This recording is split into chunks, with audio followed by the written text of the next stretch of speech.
అనగనగా శంఖవరం అనే గ్రామంలో గంగారాం అనే వ్యాపారుండేవాడు. అతను బాగా డబ్బు మనిషి, పైగా చాదస్తం కూడా చాలా ఎక్కువ.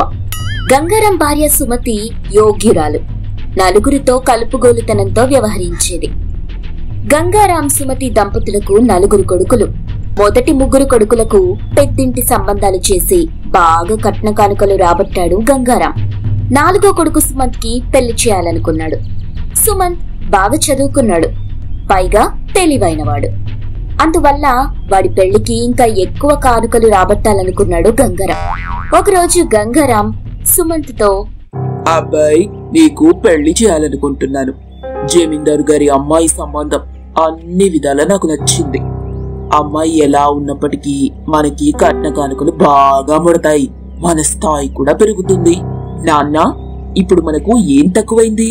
కట్న కానుకల పేరుతో బాగా డబ్బు మూటగట్టుకొచ్చిన వదినలు అన్నలకి ఏమాత్రం గౌరవం ఇస్తున్నారో చూస్తున్నాం కదా. పైగా వారి విలాసవంతమైన అలవాట్లకి వృధాగా ఎంతో డబ్బు ఖర్చు పెడుతున్నారు. అందుకే డబ్బుకి ఆశపడకుండా నా అభిరుచికి తగిన అమ్మాయిని పెళ్లి చేసుకుంటాను.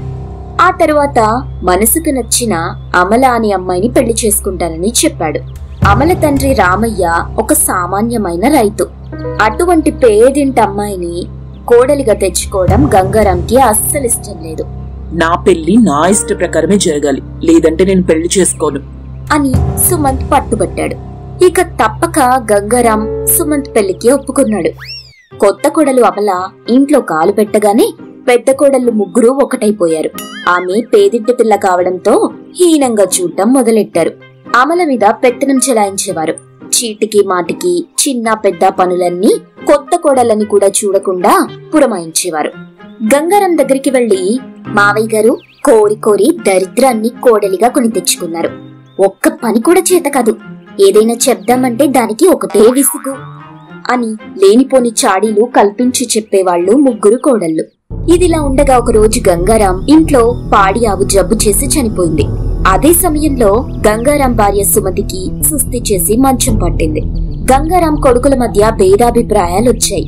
అన్ని అనర్థాలు ఇంట్లో కొత్త కోడలు కాలు పెట్టడం వల్లే జరిగాయని ఇంట్లో వాళ్లంతా ఏకగ్రీవంగా తీర్మానించారు.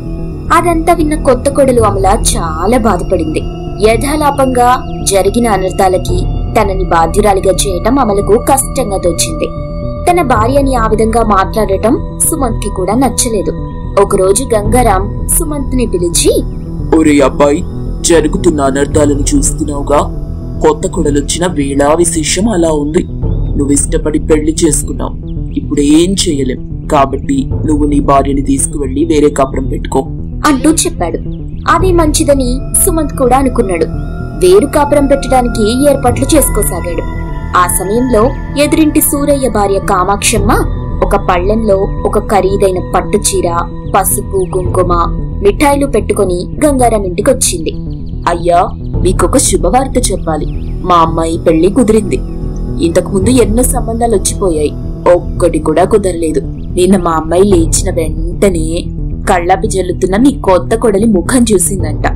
ఆమె ముఖార విందం ఏమిటో గాని ఒక్క రోజులో గొప్పింటి సంబంధం, కట్న కానుకలు ఏం లేకుండా కుదిరింది. అందుకే సంతోషంగా ఈ కానుకలను మీ కొత్త కొడలికి ఇద్దామని వచ్చాను. ఆమె ముఖం చూస్తేనే మాకింత మేలు జరిగింది. అలాంటిది మీ ఇంట్లోనే ఉంటున్న అమ్మాయి వల్ల మీకెంత కలిసిస్తుందో అని మా ఆయన అన్నారు. ఏం మాట్లాడకుండా నోరెళ్ల పెట్టుకుని ఉండిపోయాడు గంగారాం. అయ్యా, మీరేమనుకోకపోతే ఇంకో మాట చెప్దామనుకుంటున్నాను. మా అమ్మాయి అత్తింటికి వెళ్లిపోతే మా ఇల్లు చిన్నబోతుంది. మీకు అభ్యంతరం లేకపోతే మీ ఆఖరి కొడుకు కోడల్ని మా ఇంట్లో ఉండమనండి. మాకు అద్దె కూడా అవసరం లేదు అని చెప్పి కానుకలిచ్చి వెళ్లిపోయింది. కామాక్షమ్మ మాటలకు గంగారాం తల తిరిగినట్టయింది.